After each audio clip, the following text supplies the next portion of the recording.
In 1989, Honda built a sports car. Not a fast car with compromises.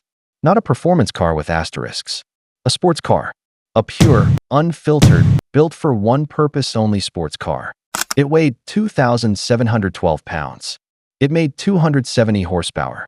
It had no traction control, no stability control, no power steering in early models. It had aluminum body panels at a time when aluminum was reserved for race cars. And it was designed, in part, by the greatest racing driver who ever lived, Ayrton Senna. Senna drove the NSX prototype at Honda's test track and told them exactly what was wrong with it. Honda went back, fixed every single thing he identified, and built it again. The result was a car so perfectly engineered, so precisely balanced, so completely without compromise, that 30 years later, nothing has replaced it. This is the story of the last sports car built without compromise. How Honda built it, why Ayrton Senna shaped it, why the world refused to believe it, and why, despite everything the industry has thrown at the problem since, we will probably never see another one. To understand what the NSX was, you need to understand what sports cars looked like in 1989. And to understand that, you need to go back even further, to the philosophy that had dominated exotic car design for 30 years. From the late 1960s onward, the exotic car world operated on a simple, unspoken principle. Performance came with a price. Not just a financial price, though the price was always extraordinary. A physical price, a psychological price. You wanted to go fast. You accepted danger. You wanted excitement. You accepted unpredictability. You wanted to feel alive behind the wheel. You accepted that the car might try to kill you. That wasn't a flaw. That was the selling point. The Ferrari 348, launched in 1989 as the NSX's most direct competitor, embodied this philosophy completely. It was mid-engined, rear-wheel drive, and made 300 horsepower through a 5-speed gearbox with no electronic assistance of any kind. It was also, by the admission of almost every journalist who drove it, genuinely frightening at the limit. The 348's handling balance was notoriously knife-edge. At high speed, particularly through fast corners, the rear end would break away with very little warning. Experienced journalists, people who drove sports cars for a living, came back from 348 tests pale and shaken. The Lamborghini Diablo was worse. Launched in 1990, it made 492 horsepower through a 5-speed manual with no power steering, no traction control, and handling characteristics that required the physical strength and reflexes of a professional driver to manage its speed. The Porsche 911 964 was still rear-engined, still prone to lift-off oversteer, still a car that punished mistakes severely. Porsche called it character. Crash investigators called it a contributing factor. Stick around. The NSX started with the body, and the body alone was revolutionary. Honda built it from an all-aluminum monocoque, a construction method used almost exclusively in Formula One at the time. No production car manufacturer had attempted it at this scale. The chassis alone weighed 462 pounds. A comparable steel structure would have weighed over 600. Honda saved 140 pounds before fitting a single component. Aluminum suspension components, aluminum engine block, aluminum brake calipers, aluminum subframes. Every decision filtered through one question. Does this add weight we don't need? The result, 2,712 pounds. Lighter than the Ferrari, lighter than the Porsche, despite being wider and more spacious than both. Then the engine. Honda's 3.0-liter V6 with VTEC, variable valve timing that transformed the car's character at 5,800 revolutions per minute. Below that, smooth, tractable, easy. Above it, the engine sharpened, the exhaust note changed, and the NSX came alive.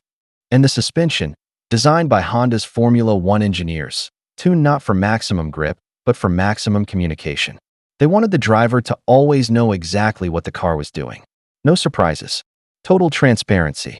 Honda hadn't just built a fast car. They had built a system.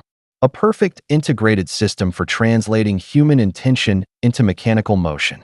In late 1989, Honda brought Ayrton Senna to their Suzuka test facility to drive the NSX prototype.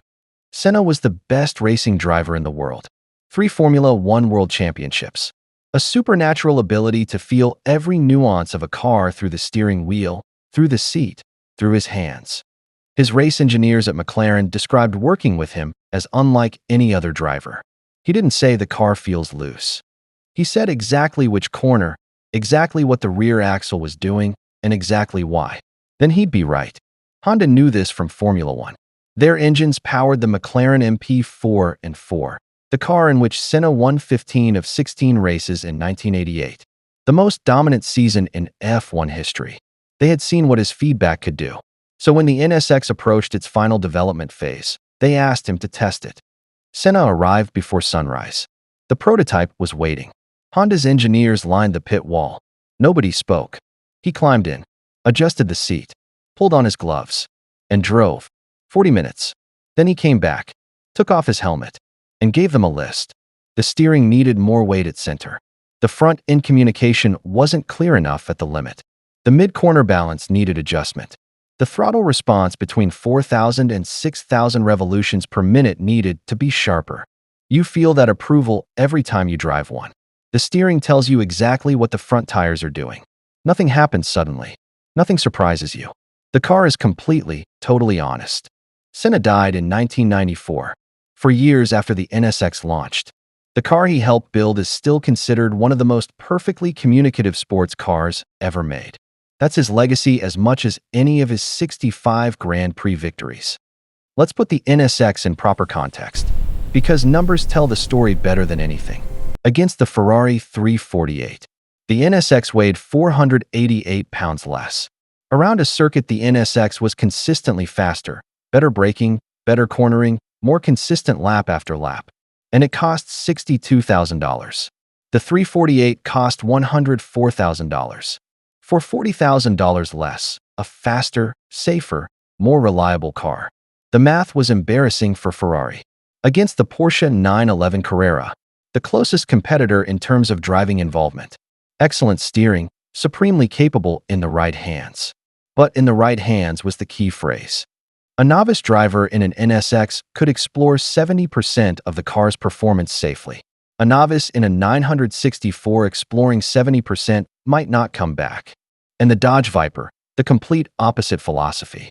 8-liter V10, 400 horsepower, no ABS, no traction control, side exhaust that burned your leg if you got out carelessly. The Viper said, "Come to me on my terms. Earn it or suffer." The NSX said, "I will meet you where you are." Two valid philosophies, two extraordinary cars, but only one democratized the experience of driving a truly great sports car. Ferrari noticed. The 348's replacement, the F355, was a direct response. Better balanced, more communicative, less dangerous. The NSX made Ferrari build a better Ferrari. That's the measure of how significant it was. We've spent 2 previous videos asking why modern sports cars feel slower. Why something essential has been lost. The NSX is the clearest possible answer. Honda built it by starting with the ideal and working backwards. If something was needed for the perfect car, include it regardless of cost. If it wasn't needed, cut it regardless of what the market said.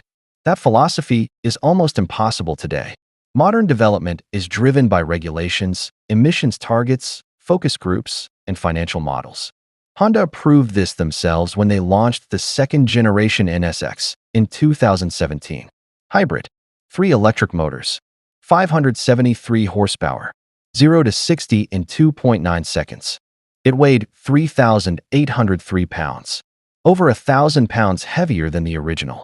And the verdict from every enthusiast who drove both was identical. The new one is faster. The old one is better. Faster but worse. That's the entire story of what happened to sports cars in one sentence. More power, more technology, more everything. Except the one thing that made the original irreplaceable. The feel. So, is the Honda NSX NA1 the last sports car? Built without compromise? Yes. Not because nothing good has been built since. The GT3 RS is extraordinary. The Alpine A110 is sublime. The GR86 is honest in ways most cars aren't. But those cars are exceptions, fought for by passionate engineers against commercial pressure and market research that says nobody wants what they're building. The NSX was different. It was Honda's statement, their main event. A major manufacturer at full commitment with no compromises, building the best sports car they possibly could. That hasn't happened since. What do you think is the last sports car built without compromise? The Viper has its argument. The Elise has its argument. The 993 GT2 has its argument. Drop it below, because this is exactly the debate this series was built for. This is the third video in our series on what happened to the pure sports car. The first two are on screen now. Watch them in order, they build on each other. Subscribe so you don't miss what's coming next. And I'll see you in the next one.